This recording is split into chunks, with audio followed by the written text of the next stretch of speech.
Welcome to ನಿಮ್ಮ ಹಳ್ಳಿ ಮಧು channel ನೋಡ್ತಾರೆ ಎಲ್ಲ ಕರ್ನಾಟಕ ಪ್ರೇಕ್ಷಕರಿಗೆ. ಹಿಂಗೆ ಬೆಳಗ್ಗೆನೇ ತೋಟಕ್ಕೆ ಬಂದಿದ್ದೆ.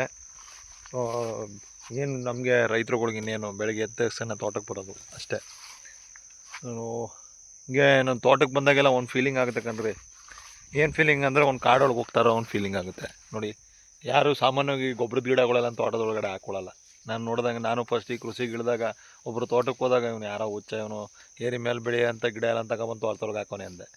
ಬಟ್ ಅವರು ತಿಳಿದಿರುವಂಥ ಜ್ಞಾನ ಮತ್ತು ಅವ್ರ ಜೊತೆ ಸಂಪರ್ಕದಲ್ಲಿ ನಾನು ಬುಕ್ಗಳಲ್ಲಿ ಸುಭಾಷ್ ಪಾಳೇಕರ್ ಬುಕ್ಕನ್ನು ಓದಿದಾಗ ಈ ಗಿಡದ ಮಹತ್ವ ಏನು, ಇದೇನು ಮಾಡುತ್ತೆ ಕೆಲಸ, ಸೊ ಇದು ಯಾಕೆ ತೋಟದೊಳಗಡೆ ಅವ್ರು ಹಾಕಿದ್ರು ಅನ್ನೋದು ನನಗೆ ಮನವರಿಕೆ ಆಯಿತು. ಸೊ ಆಗ ನಾನು ಯಾಕೆ ಇದು ಹಾಕ್ಬಾರ್ದು ಅಂದ್ಬಿಟ್ಟು ನೋಡಿ ತುಂಬ ಗಿಡಗಳು ಹಾಕ್ಕೊಂಡಿದ್ದೀನಿ. ತುಂಬ ಚೆನ್ನಾಗಿ ಬಂದಿದೆ. ಮತ್ತು ಇದು ಕೇಳಿರ್ಬೋದು, ನಸ್ಗುನ್ನಿ ಅಂತೀರ ನೀವು. ಸೊ ಎಲ್ಲರೂ ನಸ್ಗುನ್ನಿ ಹಳ್ಳಿಗಳಲ್ಲಿ ಅಂತಾರೆ. ಇದಕ್ಕೆ ವೆಲ್ವೆಂಟು, ಇದು ವೆಲ್ವೆಂಟ್ ಗಿಡ. ಇದು ನಸ್ಗುನ್ನಿ ಅಂದರೆ ಇದು ಮುಟ್ಟಿದ್ರೆ ಸಾಕು ಕಟ್ತಾ ಬರುತ್ತೆ, ಇದು ಕಟ್ತಾ ಬರೋಲ್ಲ ವೆಲ್ವೆಂಟು. ಸೊ ಇದನ್ನು ನಾವೇನು ಮಾಡ್ತೀವಿ, ಇಲ್ಲೇ ಹಾಕ್ಕೊಂಡಿರ್ತೀವಿ, ಇದೇ ಬೀಜ ಆಗುತ್ತೆ, ಇದೇ ಉಡ್ತಾ ಇರ್ತದೆ. ಸೊ ಇದೇನು ಮಾಡಿದೆ ಕೆಲಸ ಅಂದರೆ, ನಿಮಗೆ ಹಸ್ರಲೆ ಗೊಬ್ಬರಗಳು ನೋಡಿ ಇಲ್ಲಿ ಕಾಣ್ತಾ ಇರ್ಬೋದು, ತುಂಬ ಚೆನ್ನಾಗಿ ಬರ್ತಾಯಿದೆ ಹಸ್ರಲೆ ಗೊಬ್ಬರ. ಅದ್ಭುತವಾಗಿ ಇಲ್ಲೇ ತಯಾರು ಮಾಡ್ಕೊಳ್ತೀವಿ. ಇದೇನು ಕಾನ್ಸೆಪ್ಟ್ ಅಂದರೆ, ನೀವು ಹೊರಗಡೆಯಿಂದ ತರುವಂಥ ಕಾನ್ಸೆಪ್ಟ್ ಎಲ್ಲ ರಾಜಕೀಯ ಪಕ್ಷದ್ದು. ಏನು ರಾಜಕೀಯದವರು ನೀವು ಓಟ್ ಹಾಕೋಕೆ ಹೊರಗಡೆ ಓಟ್ ಹಾಕ್ಬಿಟ್ಟು ಅವ್ರಿಗೆ ಹೇಳ್ದಂಗೆ ಕೇಳ್ಕೊಂಬಿದ್ದಿರ್ತೀವಲ್ಲ, ಹಂಗೆ. ಅದೇ ಇದು ನ್ಯಾಚುರಲ್ ಪ್ರೊಸೀಜರ್. ಹಿಂಗೆ ಪ್ರಜಾಕೀಯ ಇದ್ದಂಗೆ. ಈ ಪ್ರಜಾಕೀಯದಲ್ಲಿ ನೀವೇ ಯಜಮಾನರು. ಇಲ್ಲಿ ನೀವೇ ತಯಾರು ಮಾಡ್ಕೊಳ್ತೀರಾ. ಯಾವುದು ರಾಸಾಯನಿಕಗಳೇ ಆಗಲಿ, ಕೊಟ್ಟಿಗೆ ಗೊಬ್ಬರಗಳಾಗಲಿ ಏನೂ ತರಂಗಿಲ್ಲ. ಇಲ್ಲಿ ಪ್ರಕೃತಿ ದತ್ತವಾಗಿ ಎಲ್ಲ ರೆಡಿ ಆಗ್ತದೆ. ಎಲ್ಲ ಅದೇ ಇಲ್ಲಿ ಇಳುವರಿನೂ ಕೂಡ ಅದೇ ರೀತಿ ಜೀವಾಮೃತ ಒಂದು ಮಾತ್ರ ನಾವೇ ನಮ್ಮ ನಾಟಿ ಹಸು ಸಾಕ್ಕೊಂಡು ನಾವೇ ಒಂದು ಕೆಲಸ ಮಾಡುವಂಥ ಒಂದು ಪ್ರಕ್ರಿಯೆ. ಪ್ರಜಾಕೀಯದಲ್ಲೂ ಉಪೇಂದ್ರ ಅವ್ರು ಹೇಳ್ತಾ ಇರೋದೇ ಇದೇನೆ. ನಮ್ಮ ಟ್ಯಾಕ್ಸ್ ದುಡ್ಡು ನಮ್ಮದೇ ಎಲ್ಲ ಇದೆ, ನಾವೇ ದೇಶಕ್ಕೆ ಲಕ್ಷಾಂತರ ಕೋಟಿ, ಸಾವಿರಾರು ಲಕ್ಷಾಂತರ ಕೋಟಿನ ಟ್ಯಾಕ್ಸ್ ರೂಪದಲ್ಲಿ ಜನಸಾಮಾನ್ಯರು ನಾವು ಕೊಡ್ತೀವಿ. ಅದನ್ನು ಯಾವ ರೀತಿ ಉಪಯೋಗಿಸ್ಕೋಬೇಕು ಅನ್ನೋದು ಇದಕ್ಕೆ ಯಾರಿಗೂ ಯಜಮಾನ ಬೇಕಾಗಿಲ್ಲ. ಸೊ ನಿಮ್ಮ ಪ್ರಾಬ್ಲಮ್ಗಳನ್ನ ನೀವು ಕರೆಕ್ಟಾಗಿ ಅಲ್ಲಿ ಕೊಡ್ತಾ ಹೋದರೆ ಪ್ರಾಬ್ಲಮ್ಗಳು ಅದನ್ನು ಅಪ್ಲೋಡ್ ಎಲ್ಲ ಇವತ್ತು ಟೆಕ್ನಾಲಜಿಗಳಿದೆ, ಮೊಬೈಲ್ಗಳಿದೆ, ಅದ್ರ ಮುಖಾಂತರನೇ ನಾವು ತಿಳಿಸಿದ್ರೆ ಅವ್ರು ಏನು ಇದು ಮಾಡಬೇಕು ಅದು ಮಾಡ್ತಾ ಹೋಗ್ತಾರೆ. ಒಂದು ಸಣ್ಣ ಕಾನ್ಸೆಪ್ಟ್ ತುಂಬ ಚೆನ್ನಾಗಿದೆ. ಅವ್ರ ಆಲೋಚನೆಗೆ ಒಂದು ಹ್ಯಾಟ್ಸಾಪ್ ಹೇಳಲೇಬೇಕು. ತುಂಬ ಅದ್ಭುತವಾಗಿ ಮಾತಾಡಿದ್ದಾರೆ. ಮಾತಾಡೋದಕ್ಕಿಂತ ಹೆಚ್ಚಾಗಿ ಅದನ್ನು ಕಾರ್ಯರೂಪಕ್ಕೆ ತಂದು ಇಮೇಜೇನು ಮಾಡ್ಕೊಳಕ್ಕಾಗಲ್ಲ ಕಣ್ರಿ. ಅಷ್ಟು ಸಂಪನ್ಮೂಲಗಳು ಭರಿತವಾದಂಥ ದೇಶ ನಮ್ಮದು ಭಾರತ ದೇಶ.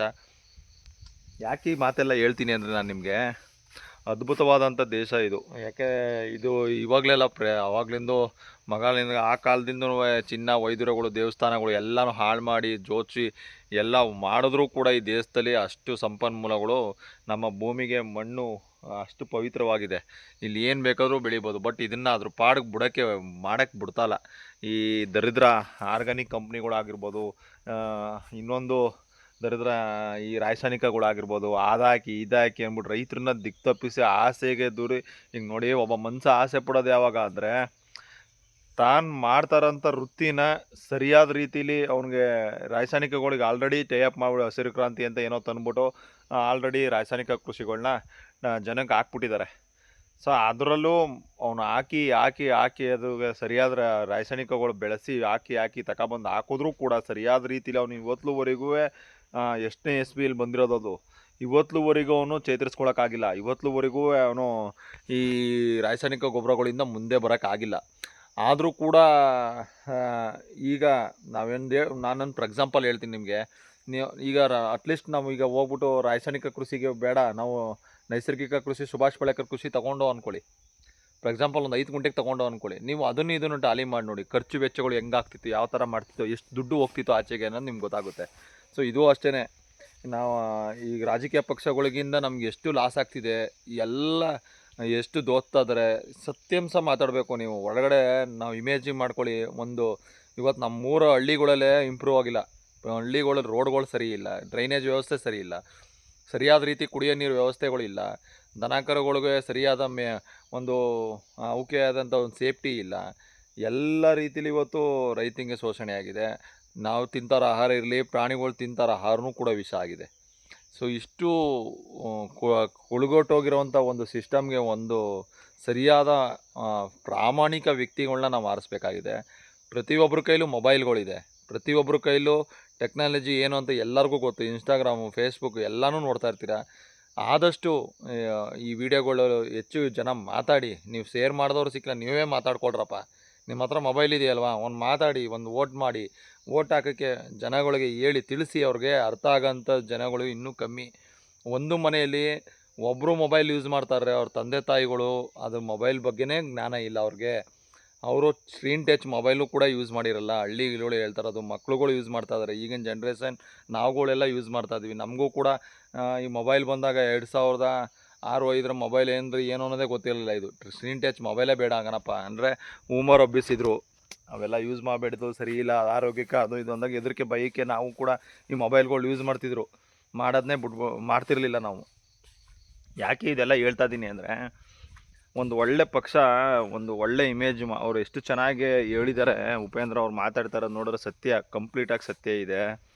ಸೊ ಇಲ್ಲಿ ಉಪೇಂದ್ರ ಅನ್ನೋದ ಒಬ್ಬ ಆ್ಯಕ್ಟರ್ ಅನ್ನೋದ ತೆಗ್ದಾಕಿ, ತಲೆಯಿಂದ ತೆಗ್ದಾಕಿ ಅವ್ರ ಆಲೋಚನೆಗಳಿಗೆ ಒತ್ತು ಕೊಡಿ. ನಾವುಗಳೆಲ್ಲ ಅದಕ್ಕೆ ಒತ್ತು ಕೊಡಬೇಕು. ಅವ್ರ ಪ್ಲ್ಯಾನ್ ಸಿಸ್ಟಮ್ ಏನಿದೆ ತುಂಬ ಚೆನ್ನಾಗಿದೆ.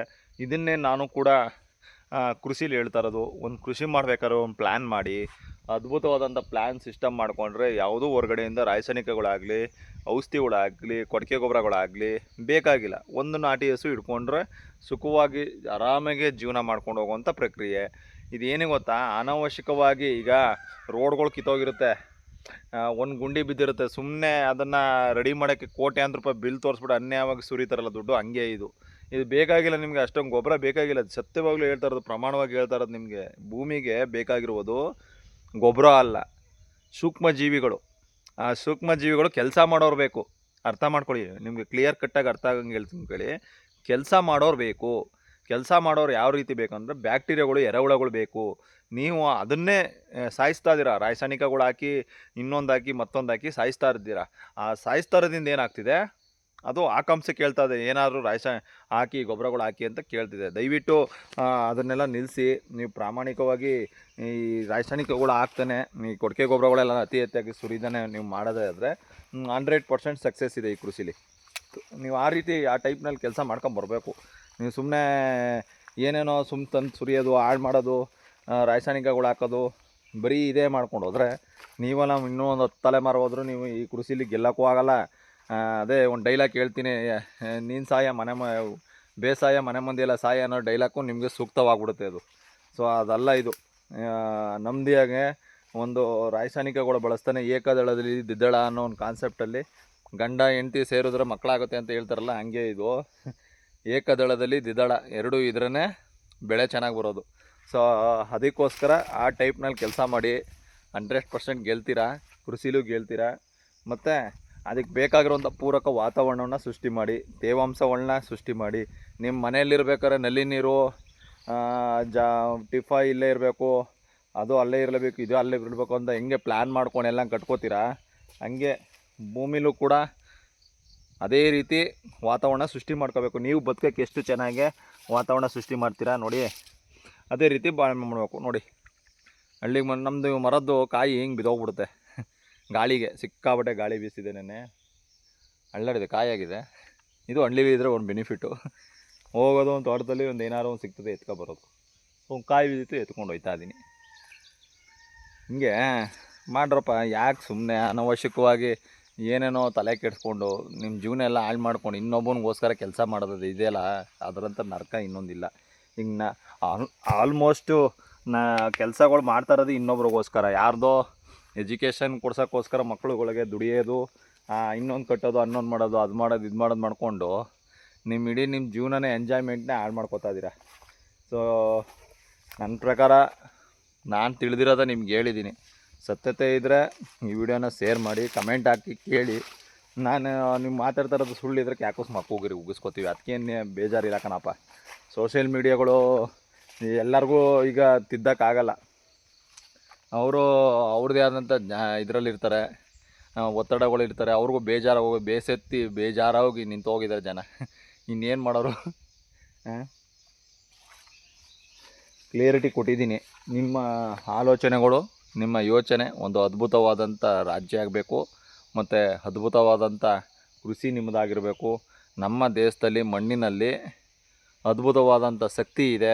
ಆ ನೀವು ನೋಡಬೇಕು ಅಂದರೆ ಒಂದು ನಾಟಿ ಹಸುಗಳು ಸಾಕೊಳ್ಳಿ, ಅದ್ಭುತವಾಗಿ ಕೃಷಿಲಿ ಗೆಲ್ಬೋದು. ಹಾಗೆ ರಾಜಕೀಯ ವ್ಯಕ್ತಿಲೂ ಅಷ್ಟೇ, ರಾಜಕೀಯ ವ್ಯವಸ್ಥೆಯಲ್ಲೂ ಅಷ್ಟೇ ಒಂದು ಅದ್ಭುತವಾದ ಆಲೋಚನೆಗಳಿಗೆ ಓಟ್ ಹಾಕಿ ರಾಜಕೀಯ ವ್ಯವಸ್ಥೆನೂ ಸರಿಯಾಗುತ್ತೆ.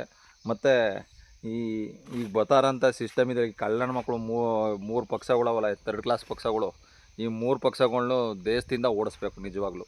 ಯಾಕೆಂದರೆ ಈ ಒಂದು ಆಲೋಚನೆಗಳಿಗೆ ನಾವು ಕೆಲಸ ಮಾಡೋ ಇದಕ್ಕೆ ಇದು ಮಾಡಬೇಕು.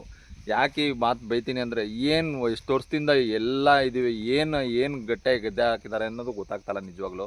ದಯವಿಟ್ಟು ಒಳ್ಳೆ ಇದಕ್ಕೆ ಓಟ್ ಹಾಕಿ, ಒಳ್ಳೆ ಆಲೋಚನೆಗಳಿಗೆ ಓಟ್ ಹಾಕಿ ಅಂತ ಹೇಳ್ತಾ ನಾನು 2 ಮಾತು ಮುಗಿಸ್ತೀನಿ. ಜೈ ಗೋಮಾತೆ, ಜೈ ಸುಭಾಷ್ ಪಾಳೇಕರ್.